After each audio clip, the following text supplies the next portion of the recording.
Township Board of Trustees meeting to order. Please stand for the Pledge of Allegiance. I pledge allegiance to the flag of the United States of America and to the republic for which it stands, one nation, under God, indivisible, with liberty and justice for all. Thanks for coming. Happy President's Day.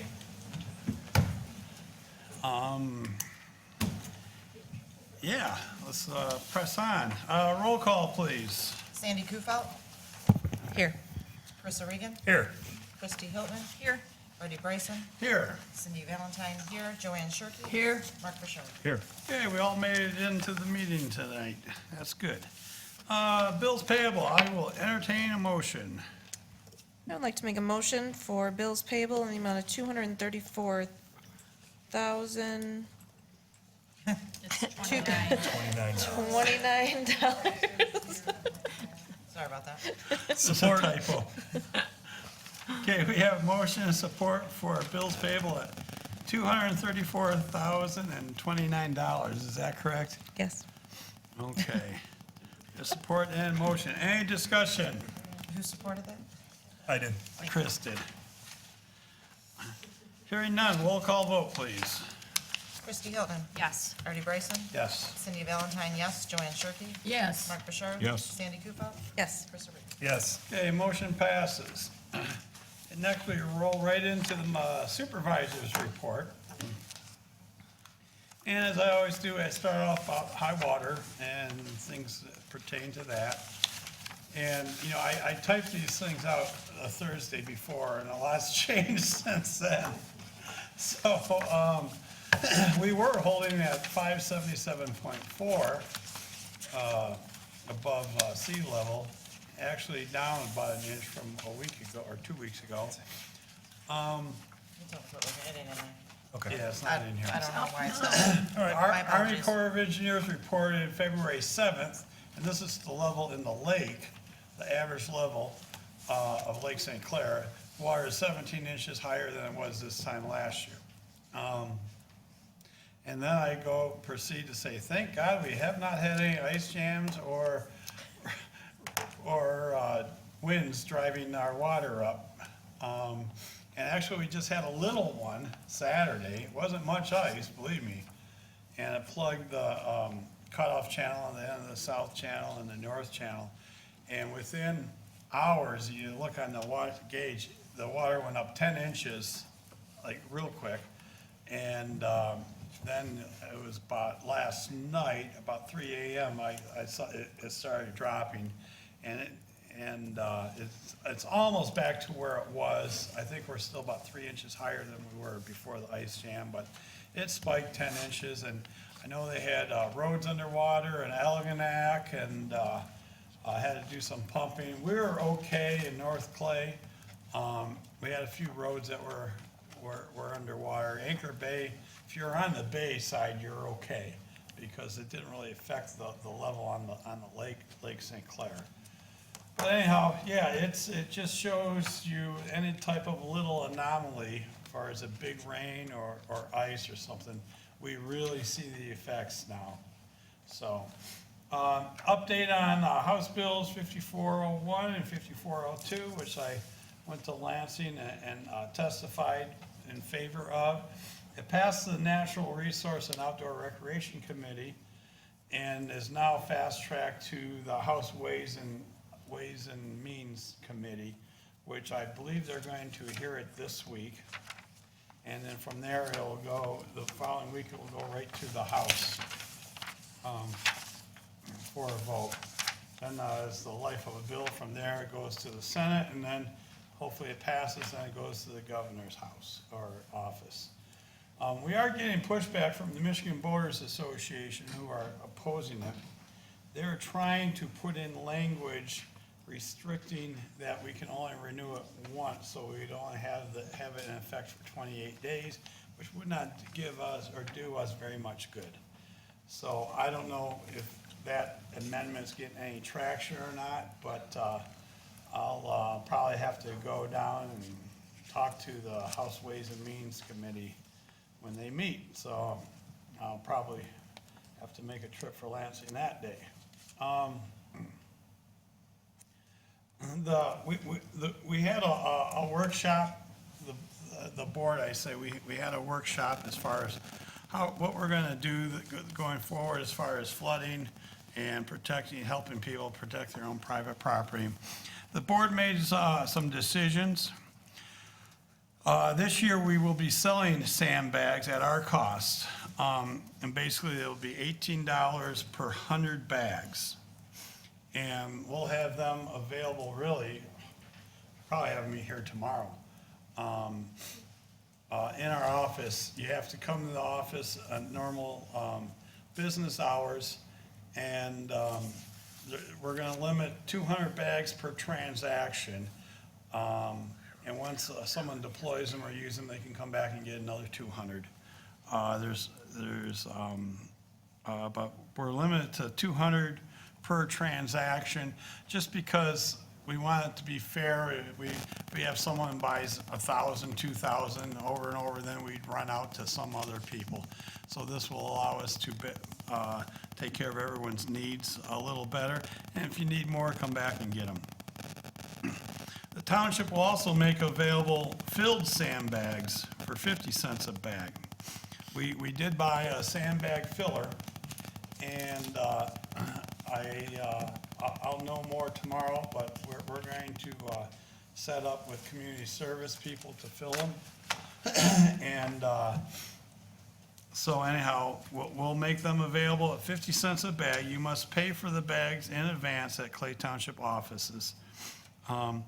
There will be a limit of 200 bags per transaction, and you can have 2 transactions per property owned in the township. The office will issue you a paid voucher, and because I know most people can't take 200 at a time of filled sandbags. So they'll give you a voucher, and we'll have them over near the water station behind where our yard waste yard is. We're getting that set up right now. And you go over there and someone will mark off what you take. If it's 25 bags, 50 bags, or whatever, initial it, and then you can come back and get those as needed. So there will be a limit, 200 bags. The office will issue a paid voucher and will mark off the amount you pick up at the yard on the voucher. Do not lose your voucher. The yard will be open Tuesdays and Thursdays from 7 a.m. to 11 a.m. and 3 p.m. to 7 p.m. Also Saturday and Sunday from 9 to 5. Other people can pick up your sandbags for you as long as they have your prepaid voucher. So don't lose your voucher. It's like cash. So there will not be any free sand this year. I heard Mowing Madness and a few other businesses are going to be supplying free sand for people. We're going to assemble a list of suppliers that will deliver sand to your house, and we'll actually deploy the sandbags too if needed. Occasionally, the township does receive expired out-of-date sandbags through the Army Corps of Engineers. And if they will be available upon supplies to us for free, up to $100 or $100, 100 bags at a time. They come in bundles of 100 while supplies last. We do not know when we get these in advance.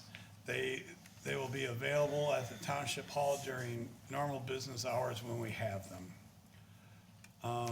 And I'm still looking for a local distributor to handle those water diverters that we kind of facilitated a purchase for, or a few purchases for last year. Have not found one. I did see on social media that there's someone on Harsens Island as a distributor for aqua dams, it's called. I don't know anything about it or anything else, but there is a distributor supposedly on the island for aqua dams.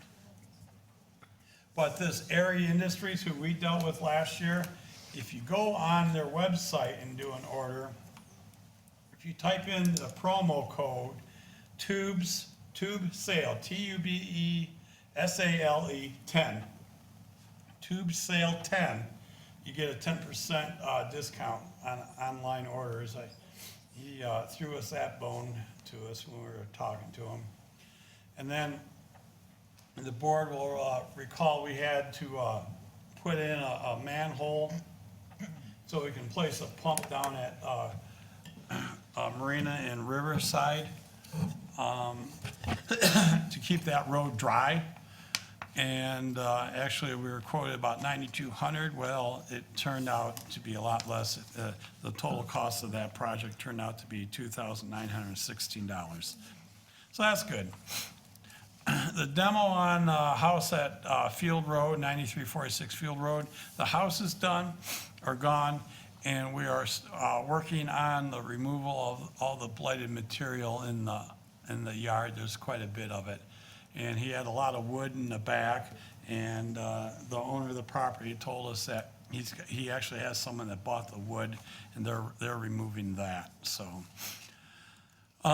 February 26th, write it down if you can.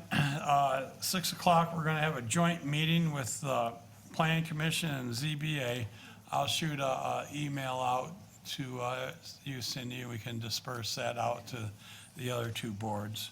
And the idea of the master plan is, or the meeting, we're gonna review the master plan, how it's going forward, talk about shipping containers and boat houses and whatever else we may need to address at that time.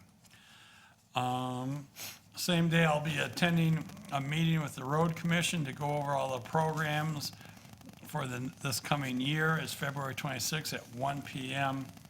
And it's at the office by the airport up in Marysville. If anyone wants to attend that with me, you are more than welcome. Say it again. 1 o'clock, the 26th. And you can drive up with me. I'll probably leave at noon, from here. That's a good meeting. And they go over how they get their funding and everything else from the Act 51 money from the state gas tax and the bigger projects in the county and our cost. It's a good meeting. So anyhow, that will be 1 o'clock if anyone's interested, February 26th. Met with some representatives from Verizon. They're putting 4 small cell towers up in the township. We got the locations, and 3 of them are going to be on existing DTE poles. I did educate them that they are required to have an electrical permit for that. There's one location actually on Muskrat by the water department. They're going to put up a new pole, and for that they have to get a permit from the Road Commission. So they know what they have to do. We'll be sitting down with OHM on the report for our sewer interceptor February 24th. And then once we get all the information from that, we'll bring OHM to our board, probably the next meeting, hopefully, to give us an update of their findings. From preliminary, it's mostly gas at the Pearl Beach lift station. So might not be as bad as we once were fearing. I got a meeting, actually Wednesday, February 19th, with Senator Lauwers and a few representatives from the Harsens Island St. Clair Flats Association. Also, I'll be there with Michigan State Police to review outstanding questions from our high water / ferry meeting. We have it'll be about a 2-hour meeting. I got a rough agenda. When is that, Eddie? It's the 19th, Wednesday, at 2 o'clock there in Lansing. So while I'm there, I'll probably bird dog a few, see how those other bills are doing also. February 27th, I'm invited to Macomb County's high water meeting, and all the Army Corps of Engineers and who else, DEQ, their emergency manager, everybody else will be there also. It's in the library at downtown New Baltimore. I can't remember the name of that library, but that's at 7 o'clock, the 27th. So lots of meetings coming up. We do have a lot of cool Parks and Rec things going on.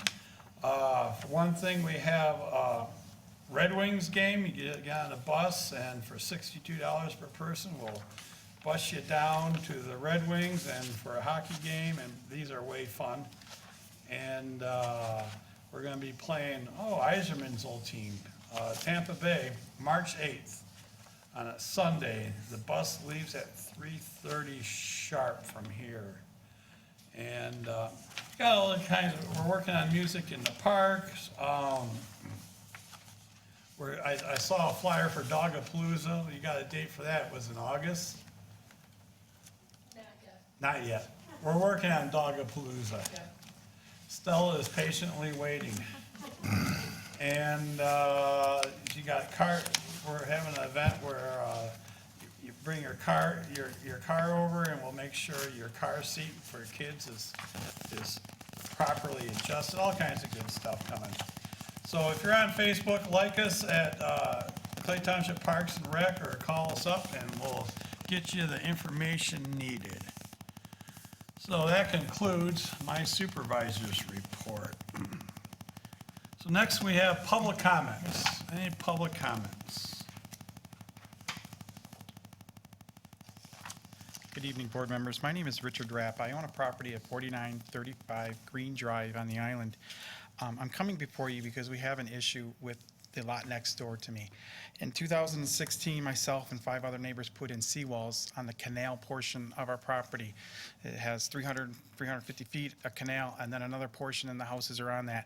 The neighbor with the lot wanted to restrict the canal by 40%, and the Army Corps said no. We all submitted letters, explaining to what happens when the freighters go by, the water goes down, it goes up, and it would cause a problem, especially for the northern property. Since then, 4 years ago, this neighbor has taken upon himself to seek revenge. He refuses to cut his grass, and more importantly, this spring, he refused to protect his property from the water coming up from those freighters.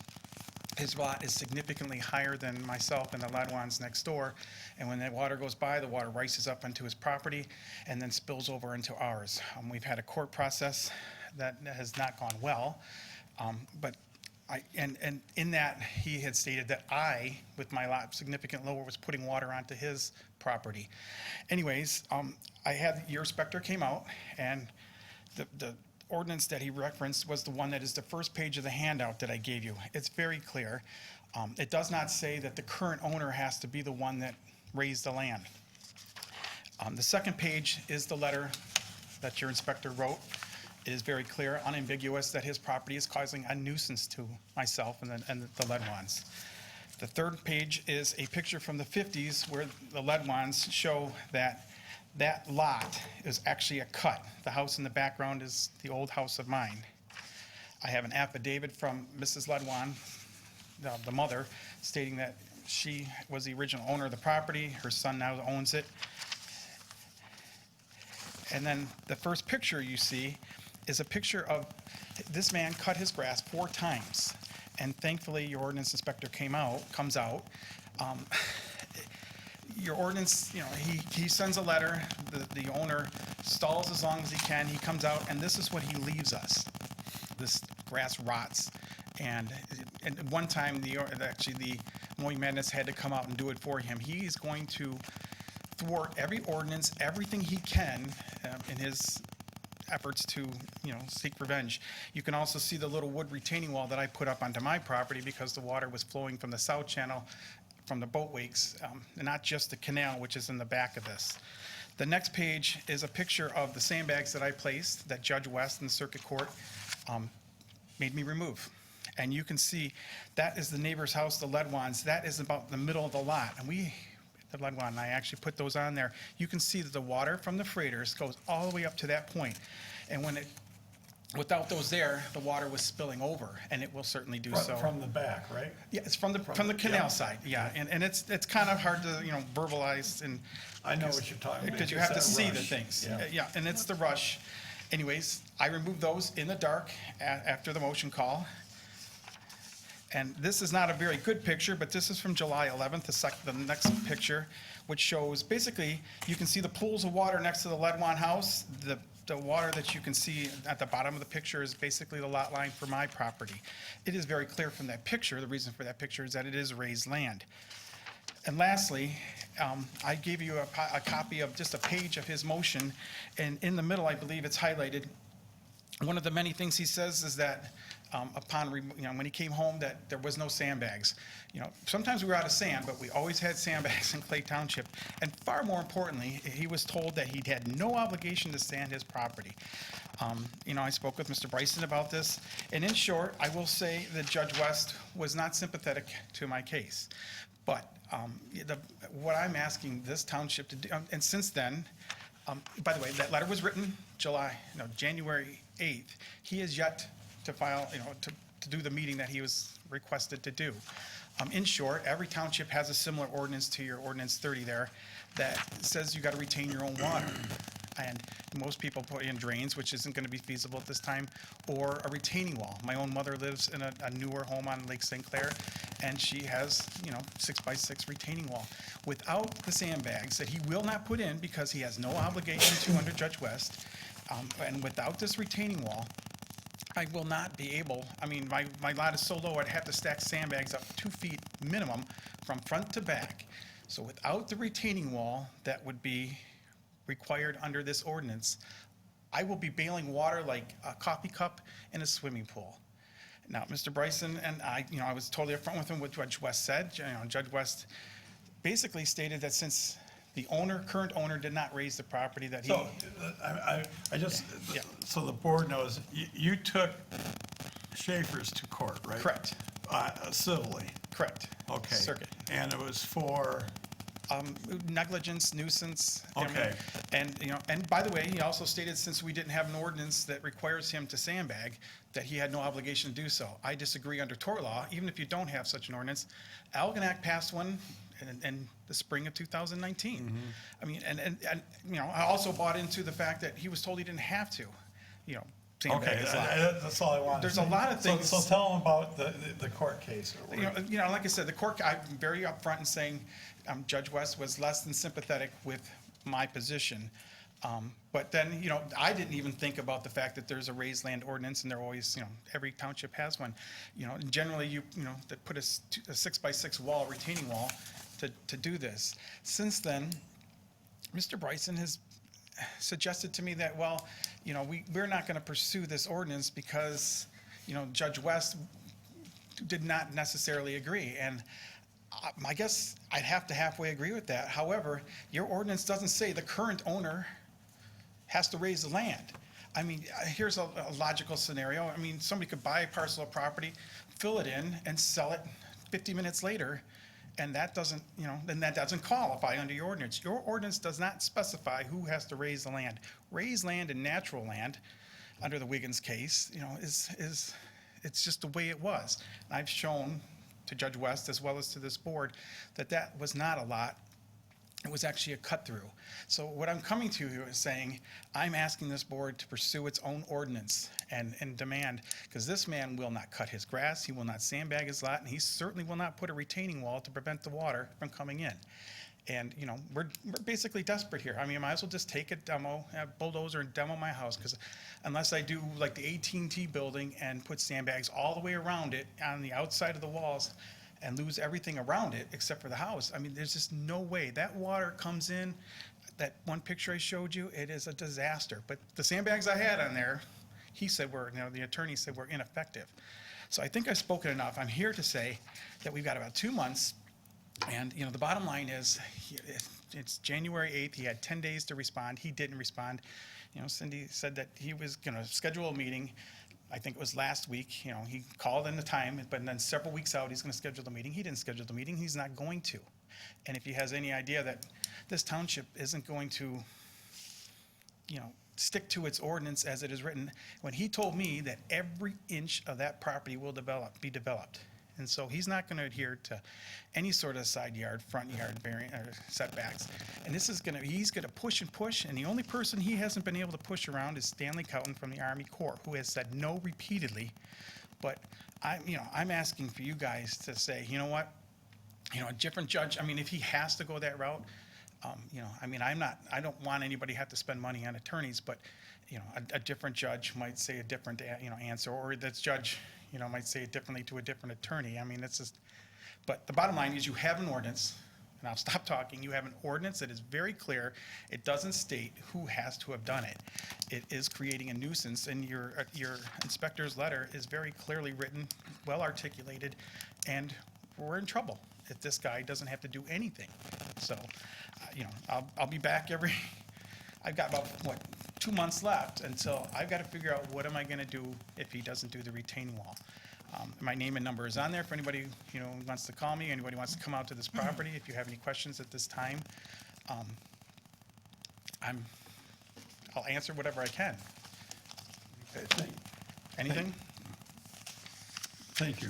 Okay, can I ask a question? Is there going to be a decision made or discussed and put on an agenda for next time to deal with this? Or is it just going to be, sorry, we're going to take a look at the ordinance and rewrite it, but, We'll have to decide that and do that, and I'll let you know. okay, if you would let me know, because obviously it's a timely thing, that's why I understand. I'm here. If you recall, during our workshop, I brought up a couple ordinance we had to look, and this is one of them. Yep. And this is something that, we need to address. I don't know what conversations our building inspector had with his neighbor, so I don't know that part of it. And, but I did talk to Gary, our building inspector, and he says, we have to address this ordinance to make it stick better, so. But I just want to reiterate, my argument is that it's pretty clear as it's written. I mean, you can make an argument for anything. Oh, yeah, And I know. your ordinance, it shouldn't have to say the current owner, which is basically what he's going to say. And Right. so I thank you for your time, but if you could let me know if you guys are going to pursue it. Is Judge West, is it public information yet? The order hasn't been entered, but there will be no written order. Okay. Nothing like that, no. All right, I just But- wondered what his take was on it, so we can. Well, I can tell you what Fix his it take right. was. I was doing that as a pro per. And I can tell you, his take was that. Either, I summed it up to either as a pro per, and I've had many property issues, not many, a couple in Macomb County. And in Macomb County, I get treated very well based on, my status in that town, in that county. Here, either I was a pro per, or he has an issue with the Army Corps, or, like all my attorney friends say, I could remind him of somebody that beat him up in high school. I mean, they can make their decision based on anything. And I'm gonna tell you, his decision, and we're gonna appeal it, but that's not gonna do me any good for this spring. Okay. And that ordinance, the whole point of this spiel is that ordinance is good enough as it's written, and I'm hoping that you guys will say, Gary, pursue it, and we'll see what he does, that being Mr. Schaefer. Thanks for your time. All right, thank you. Thank you, Mr. Rapp. All right, any more public comments? Okay, hearing none. Move on to the consent agenda. I'll entertain a motion. Make a motion to approve the consent agenda consisting of the minutes from the board meeting of February 3rd, 2020, the special meeting of February 12th, 2020, check reports, the resignation of Steve Jones, and recreation updates. Support. Okay, we have motion and support. Any discussion or anything on the consent agenda? Hearing none. All in favor of the consent agenda signify by saying aye. Aye. Anyone opposed? Okay, motion carries. Chief, you got a report for us? It does not. Oh, okay, that's okay. It's on the agenda. We had a busy election week We had a last week. busy election week. Working on elections, so I apologize. Anything you Three want to for say, three. Chief? All right, new business. Actually, we got to amend this agenda item. It says HIDA member at large recommendation, Dennis Shemansky. How the bylaws are written for this HIDA, Harsens Island Transportation Authority. Two people were nominated by the Harsens Island Association, Harsens Island St. Clair Flats Association, and approved by us. Two people would be nominated by the Clay Township Supervisor and then approved by us, I mean the board. And then one member at large where the association approves, and then it comes to me for approval of the supervisor, and then the board approves. The Harsens Island, St. Clair Flats nominated Harold Bain, which is in my report, and then Gary, oh, help me out here. Bolak.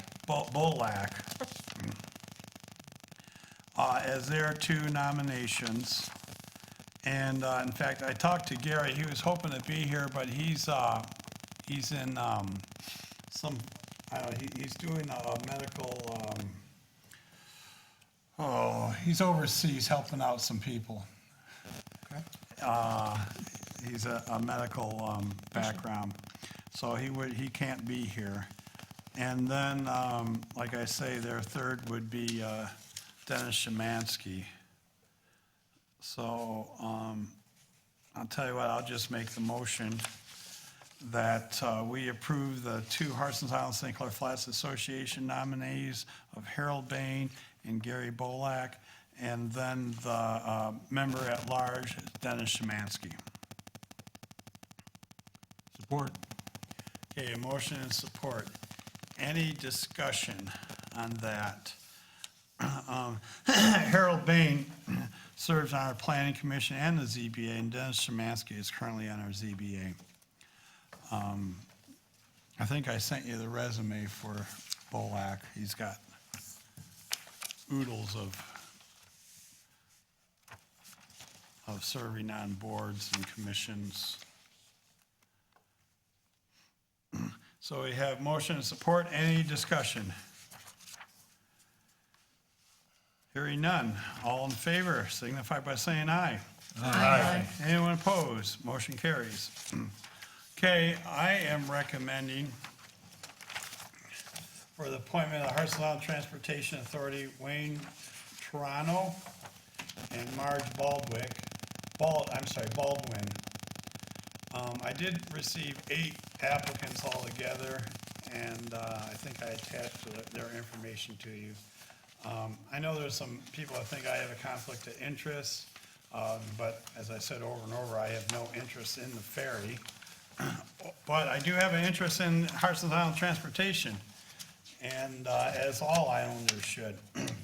But it is my obligation as a supervisor, it wouldn't matter who, to make the appointments, just like I appoint people to all the other boards, and then you guys approve. And I'd also like to let the record show, I wouldn't know Marge Baldwin or Wayne Toronto if they were sitting here. I mean, I've talked to them several times on the phone. I've never actually had a face-to-face with them.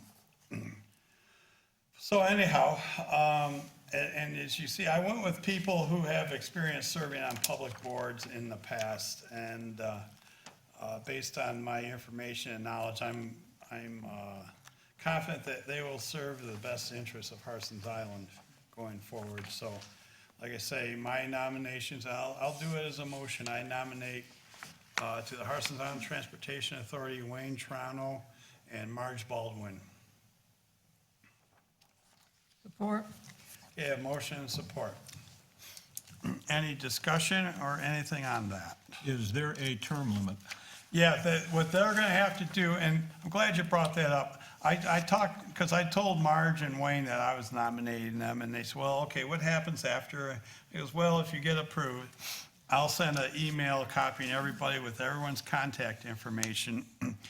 They're going to have to decide that 3 of them do a 3-year term and 2 of them do a 2-year term, the first set, because then it will be staggered as far as renewal. That's how their articles of incorporation set up. And I also told them that they will have to have a business meeting conducted the way all public meetings are with, it's got to be advertised under the, they do fall under the Opens Meeting Act. And their first line of business would be to nominate officers. You have to have a president, a vice president, secretary, and treasurer. And then from there, I mean, I told them what I would like to see happen, but, you know, after that, they can tell us just to go pound sand. They're their own entity. I have one other question. So you have authority for appointments. What about removal? No. No, we can't remove. So They it takes, just does term it take the limit. Harsens Island Ferry, Harsens Island Committee to remove them? Or not? No, they're there. They're there until they resign. Okay. Or until the term is up? Right, or the term is up. Okay. Yep. So, any other questions on that? Can you let us in on your thought process a little bit and why these two candidates stood out to you? Because they have a lot of experience on serving on public boards. They know how they works and different rules and what they can do and shouldn't do. And reporting. They know the requirements of reporting. Back when it was going, again, they were very, they didn't adhere to the Open Meetings Act at all. I mean, they didn't publicize, they didn't let public in. It was, you know, behind a closed door somewhere. And, you know, these people are knowledgeable how it works, how it should run. Are there any background checks or criminal record checks? I'm sorry, no. These, I don't anticipate any problem with that.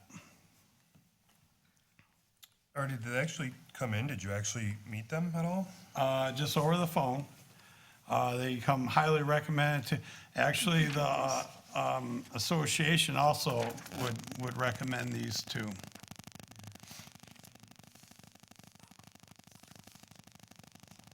And they're certainly, they are Clay Township residents. Oh, yeah. They actually don't have to be a Clay Township resident to serve on this board.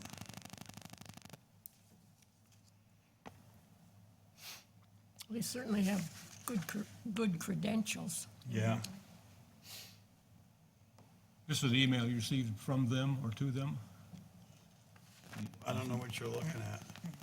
Yes. You guys were forwarded that email, it's Yeah. just not in here for redaction. Yeah, I couldn't put it in the public app, you know, because it's personal.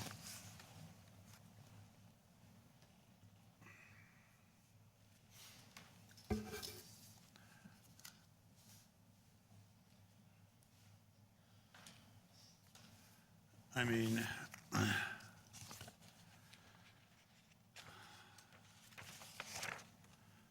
yeah, Wayne's been on the Historic District Commission, Trustee. trustee for Romeo, Planning Commission, Bruce Township. He's got a Citizens Planner Certificate and Construction Board of Appeals. And then Marge has been on a whole slew of public boards and very well educated also.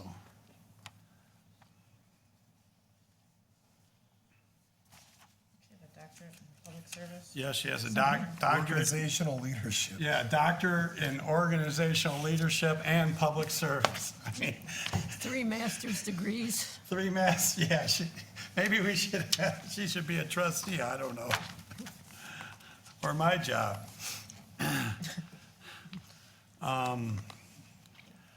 But yeah, so that's why I made these two people, so. Okay, we have motion and support. Any more discussion? Hearing none. All in favor signify by saying aye. Aye. Anyone opposed? Okay, motion carries. I will send them all the contact info and everything to hopefully get them going to a good start and try to make them as successful as possible. All right, next we have Resolution 2020-1. First one of the year? Really? Yeah. Wow. End of February. Yeah. All right. Sorry, Township Investment and Depository Resolutions. Chrissy, you want to give us a brief synopsis? Sure. The last MMTA Institute that I attended, we went over investment policies, and I found that ours was lacking a little. So I rewrote this based on St. Clair County's investment policy, changed it around so that it represented what we do. And then Cindy and I worked to put it into the resolution, so we have the resolution and investment policy. It's more stringent than it was.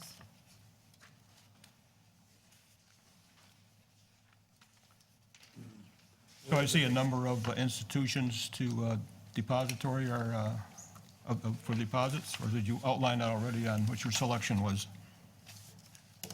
I'm sorry, what? Where are you going to deposit the money at? Well, we currently have a relationship with North Star, but as I start to invest more, that's where the additional depositories come into play. So depending on their rates, it could be any one of those that I listed. Now, I see they have ratings from Bauer Financial. And is that the only one that you use, just Bauer, or? That's who our auditors recommend.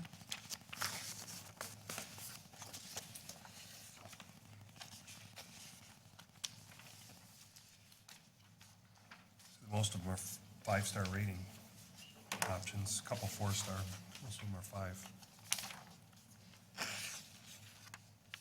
Huntington Flag Star for America. They're basically where we have local branches, and part of the qualifications is that they have to have a Michigan location.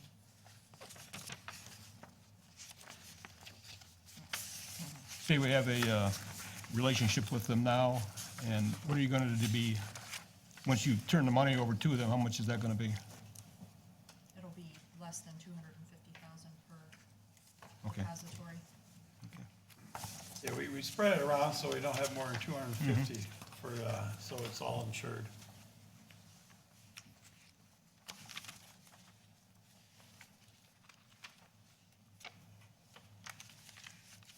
The banks aren't specifically listed in this resolution because obviously their ratings can change from time to time. Right. But the outline of what qualifies them and the process is in the resolution. Process.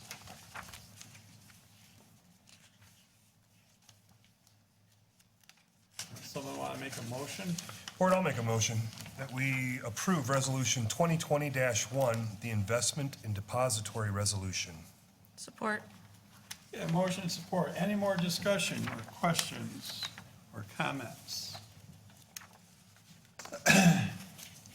Hearing none, roll call vote, please. Artie Bryson? Yes. Cindy Valentine, yes. Joanne Shirkey? Yes. Mark Bouchard? Yes. Sandy Kufal? Yes. Chris O'Regan? Yes. Christie Hilton? Yes. Motion passes, and I just want to say that's good work, Chrissy. That's why we go to these training things all the time, and, because things change, and we find things how we can improve ourselves, the way we do business. Good job. Yes. All right, fourth thing on the agenda, assessing, we have a GIS mapping. Cindy, Sherry, you want to come up and, come on Yes. up. Does everybody know what we're talking about? It's, You have it on the agenda and you're here, you might as well come speak. yes, I yes. do. I was hoping maybe after your brief synopsis, if you could tell us a little bit about the difference between the 3-inch and 6-inch upgrades. Yeah, we will. Okay, About Well- what? I didn't catch that. 3 inches. There's two prices. Oh, okay, all right. Price The 3 cents and the 6. right. So basically, what we're wanting to do is upgrade from what we currently have, and any upgrade would be good. We were looking for the 3-inch, but they were gonna do it originally on a per parcel basis. Now and this is through my sale through the state of Michigan, and St. Clair County, we're gonna be partnering with them, so they're gonna provide 50% of what our cost would be. The 3-inch, because they're changed it to per square mile, that pretty much shot us out of what we could actually, financially, at this time, because they're counting all water, DNR, land and all of that. So our price there, was gonna be, 4 times as much is what I'm asking for now. So the 6, basically definition and clarity is the difference. Currently, from 2015, we're at 12 inches, what we're looking at now and using right now, which the building department, myself, I think the DPW and a few other departments also currently use it. So 6-inch clarity and a current flyover, 2020 is when they're gonna do it, the spring, is just gonna be amazing, the difference. So hopefully, they're working on, with the state in the next flyover, excluding some of our water and the DNR property, so we wouldn't have to pay for that. So I'm hoping on the next flyover. And they may be doing it every 3 years instead of every 5 years, which would keep us really current. At this time, we'd be able to, actually, for my job, measure things via the aerial, so it would really, help field work-wise, just updating pictures and stuff. And the cool thing about this is you can add layers to it. Right. Like, we can put in where all the water mains are and the Right. fire hydrants and stuff We'd get our engineering firm involved to do that. with and- GPS Right, coordinates. Same with the police, the building department will probably, it'll be It's come a long way. beneficial. And we actually, there was another company, Eagle View, which you may be familiar with that, Chris. They also had quoted, but at this time, they couldn't provide some of the other things because the state of Michigan is doing it, statewide for many different departments and stuff, that they're able to offer a better rate because of, they're flying for emergency situations and everything like that. So we're kind of piggybacking on top of some of the other flyovers that they're doing. So we're currently on a 12-inch Yeah, platform, from 2015, 2015. yeah. So And we are going to, again, half increase is it a resolution? Right. Yes. Yeah, there's probably some technical terms that I don't really know, because I'm sure that I think you can actually zoom in to like 6 inches of the property. And And, still maintain a resolution factor that's comprehensible? right, right.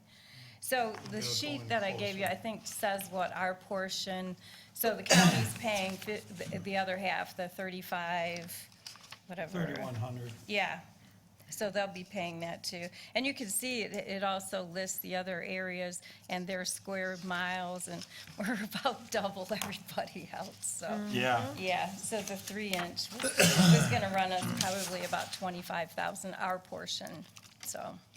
Right, for a, With some of the other high water stuff, and we thought, well, we'll let them negotiate, maybe take out some of our water property in DNR and be able to hop on the next flyover. do it now while the Get water's the- high, so we pay less. Right, right. Yep. Yeah, at first we thought it was gonna be per parcel. Yeah, and then we. And we were all about the 3-inch. Yep, and then they decided to do it by the square mile, That's so. still significant. Oh, yeah, the Yeah. difference is gonna be amazing, and with current data too, having the flyover, yep. I'll make a motion, approve the GIS mapping in the amount of $3,144.58, coming out of line item 101-257-760. Support. Motion and support. Any more discussion? Hearing none, all in favor signify by saying aye. Aye. Anyone opposed? Motion carries. Thanks, Sherry. Good job, thank you. All right, next we have approval of the fire department purchase of 2 Mustang Pro Ice Rescue suits. Chief?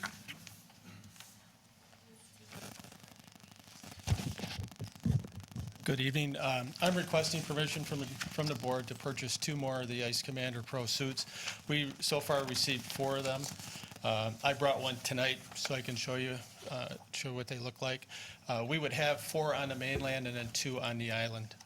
So we would have both stations covered with these suits. Can we have Sherry put it on for us?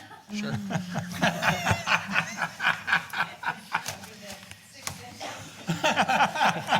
I'm sorry.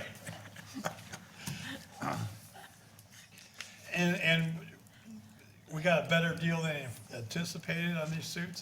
They're $900. Right.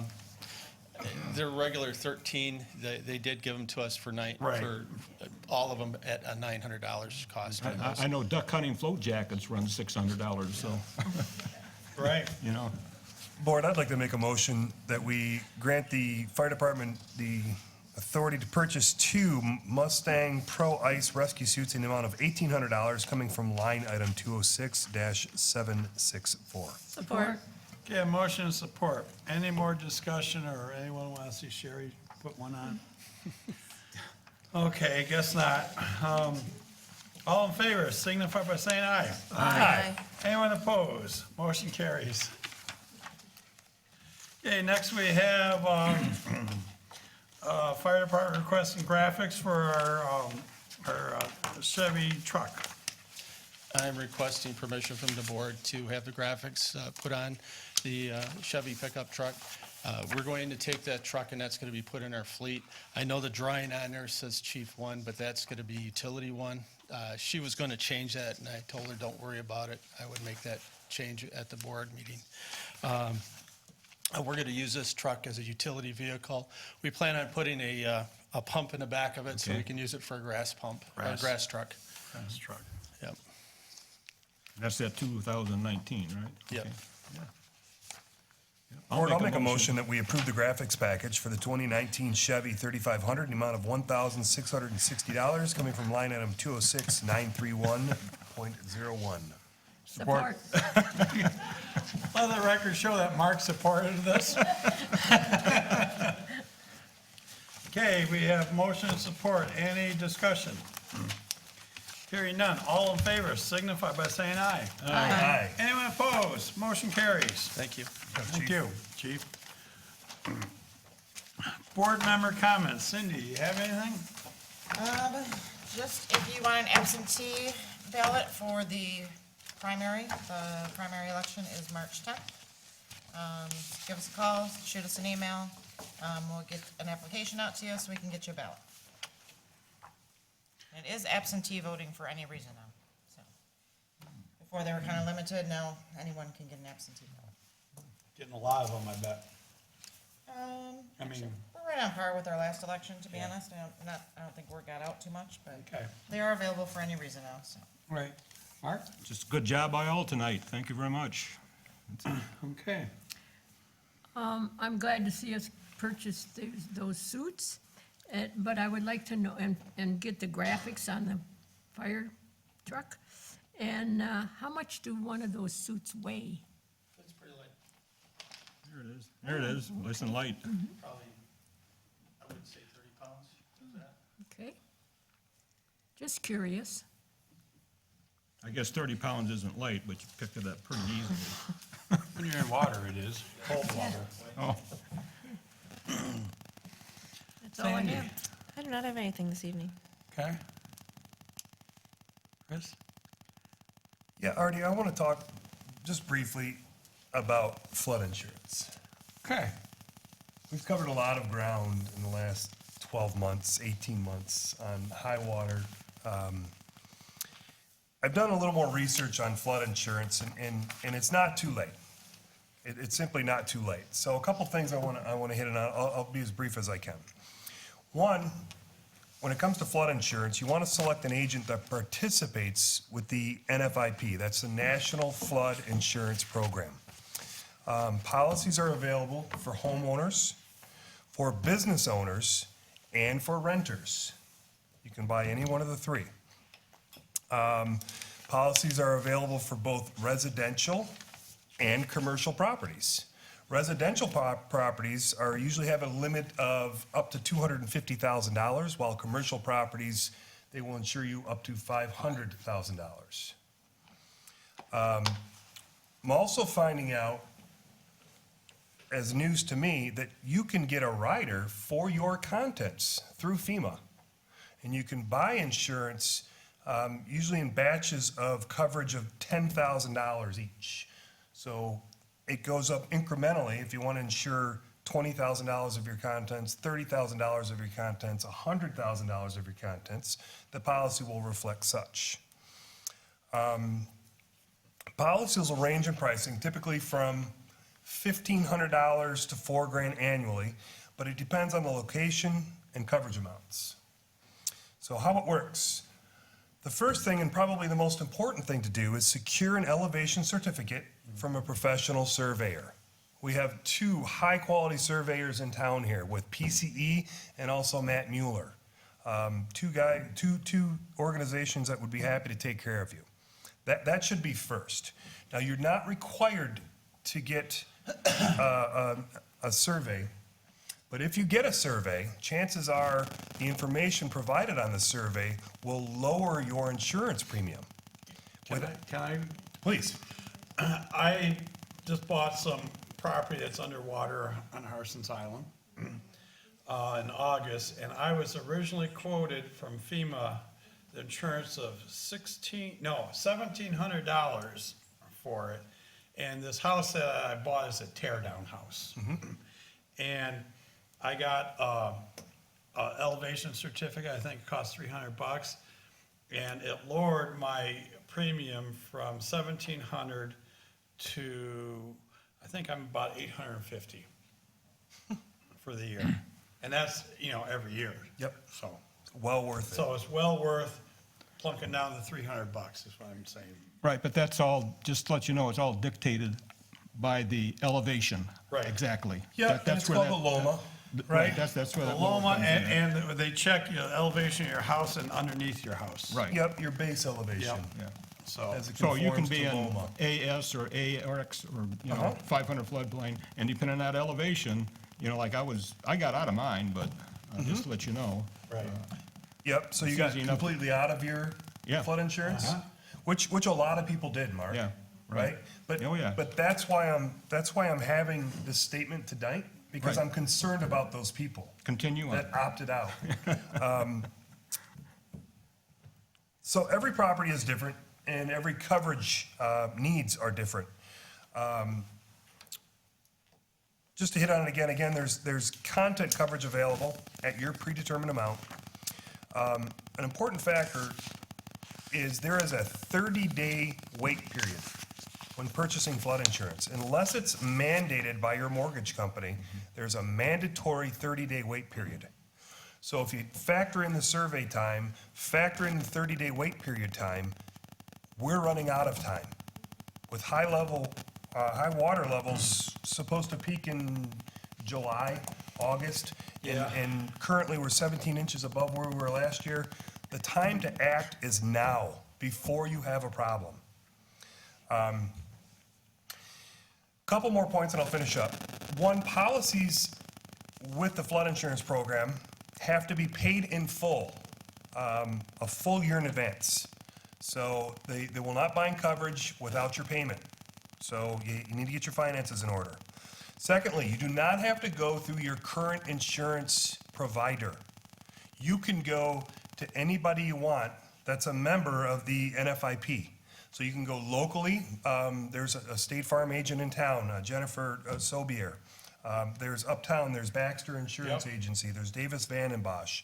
All these facilities are currently listed with the NFIP and would be happy to sell you a policy. If you're not comfortable with that, go to your current agent. And as long as they're registered with the NFIP, they will also provide you policy information. Lastly, I wanted to just drive home the point and encourage the point. If you keep your business local, the local agents know our area, they know some of the floodplain information, and you also have their support. God forbid you need to file a claim.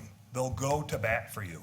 If you order this service online and get a coverage, a policy, you are the front line of defense. You've got nobody to act on your behalf. If you hire a local agent for probably the same price, you now have a secondary line of defense and somebody that knows the insurance language, knows the policy language, and could go to work for you. So that's my PSA for the day. Please protect your property. Can I add on a little bit, Chris? Please. And everyone knows I'm not a big FEMA fan, but we do have high water. In 2021, the rates are gonna go up for flood insurance. If you have a policy in place before it goes up, your rate will be grandfathered as long as you keep it going. And not only that, if you're thinking about selling your house, chances are someone's gonna buy it, need a mortgage, they'll need it. It's transferable with the old rate. They will honor a transfer to somebody else. If someone else buys your property, they can take your rate and they'll be grandfathered in on the same rate. But it's probably, let's put it this way, I've been hearing 25% increase on this. And the reason they put it back a year, because it's an election year in 2020. Okay, I'm totally serious. I believe it. And that's why they rolled it back a year, just because they don't want it hitting the press when people are gonna go vote. Is this with the addition of the wind-driven factors? The wind-driven factors, and at the same time, they're gonna be doing our new maps, which will take, I was told, about 1,000 structures out of the floodplain map. So that was one thing that I really pounded the table on. And so there'll be structures taken out of the floodplain, but like where you are, there's a good chance a lot of those places will be out. Yeah. And you won't have to go and get an elevation certificate. Another thing that a lot of people don't realize, like we were talking about buying sandbags and this and that to protect your property. FEMA will pay they'll reimburse you up to $1,000 for flood mitigation. In other words, if you bring in sand, if you buy sandbags, even for labor, if you pay somebody to build a berm or put in sandbags, they will reimburse you up to $1,000. Now, before you do that, I would contact your insurance company and make sure what documentation you need, because they don't pay it up front. They will reimburse you for the $1,000. If you gotta buy some pumps, have labor, or buy, sandbag, plastic, sand, whatever, it's $1,000. I know some people who have collected that. So, it's a one-time deal. You can't do it every year. It's a one-time deal for $1,000 for flood mitigation. Yeah, I'd like to make one more point with the flood insurance. If you have flood insurance now, if you get flood insurance, and I don't know if the policy is still in effect, but if you deem yourself out of that flood insurance with a certificate of elevation, all that money that you paid for is refundable. Like in my instance, Yes. I went back, I was paying flood insurance for 4 years. Once I got out of the flood insurance, I recovered all that money that I spent. Okay. Right. So it's a good point. Hey, Sandy, did you have? I just want to remind everyone that we have the LOMA, Lateral Map Amendment applications, and supporting documents in the building department to work with assessing, and we give them out on request. Okay, so if you need, we have the paperwork, what was said, we have the paperwork in the township office for your LOMA and for getting the paperwork rolling on everything for you. But, good. Yeah, so I think that's it. I'm very nervous for people. I'm concerned about my neighbors. I'm concerned about all the waterfront property that we have. Protect yourself, protect your property. If you believe in insurance, if you know what insurance is for, if you support that, then call your agent and make sure you are amply insured, please. And you may want to find out from your insurance what exactly it covers as far as a flood. Can you get a rider in your regular homeowners for contents for flood? If the flood occurs within the building parameters, meaning a Right. broken pipe, a toilet overflow, an but not appliance, not not for groundwater. outside. That's homeowners. Outside is considered groundwater. Groundwater infiltration is an automatic denial, Denial. 100% of the time. You cannot buy a policy commercially. Okay. So it has to be insured through the NFIP. But I have heard that if, when the flood insurance first came out, if it doesn't come through your second-story window, you're not covered. So, But they've tightened it up there's definitions of a flood.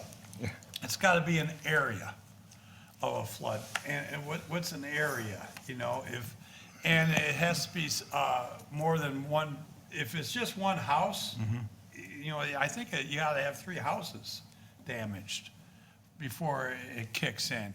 And there was a time thing too. I told them, well, if we have a ice jam, the water goes up, you know, that damages, then the water goes down. And they were saying, well, that's not a flood at first, but they've tightened that up. Okay. About 2 years ago. Yeah. Because that was a real biggie. And they did tighten those requirements up, what exactly is a flood. Because it was very loose time, there was a time thing and an area thing that was It's crazy. unrealistic, so. All right, Are you sure? I think. Okay. Well, winter taxes were due last Friday, February 14th, but the township will continue to collect 2019 late property tax through Monday, March 2nd. So we don't turn over our roll to the county until March 3rd. So you have until March 2nd to pay your 2019 summer or winter taxes at the township. After that, they gotta pay it to the county. After that, yes, March 3rd, it goes to the county. Okay, That's it? that's it. I'm looking forward to our joint meeting. That's always interesting, and I'm just looking forward to it with the Planning Commission and the ZBA. And I want to expound a little bit on high water. In fact, I think I'm quoted in the front page of the Times Herald today. It's scary. And I mean, I look at the water level today, and you know, I've been watching really the levels of water my whole life, even when we had low water. You believe it, 7 years ago, we had all-time low water. And we've had the 5 or 6 wettest years out of the top 10, you know, this past 5 or 6 years. Each year it was one of the wettest years of the top 10. And we went from the record lows to record highs in a record time.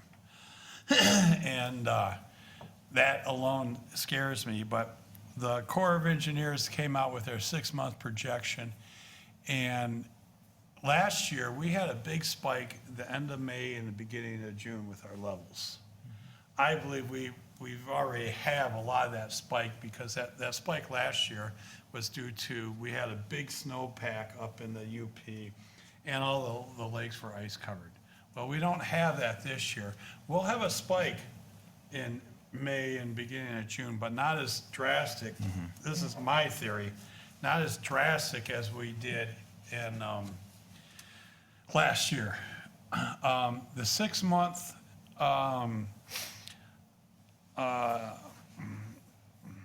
forecast from the Corps shows us above last year's record setting every month from now till June. July, they have us planing off. Again, that spike isn't going to be as bad. And, well, their current cone of uncertainty is, it could go either way, but their line has us just a little below our July level from last year, which is kind of good news. But what really scares me, you look at the forecast for Lake Huron and Michigan, they're all the same. Their forecast for July is that lake is going to be about 5 inches higher in July than it was this July last year. And all that water has to come through our river. And that's really what scares me. And any type of anomaly we have, if we have a big rain, a wind, an ice jam, it really affects us big time now. So we're going to have high water. We're going to have it for a while. I read an article about, I don't know, a week and a half ago about the rivers that are draining into Lake Huron and Lake Michigan. They're pumping I mean, the whole state's saturated, the whole basin's saturated, and it's just pouring water into these lakes. So it's gonna take a while for this sponge to drain. So, I'm hoping we get over it, or this was our last year dealing with it, I don't know.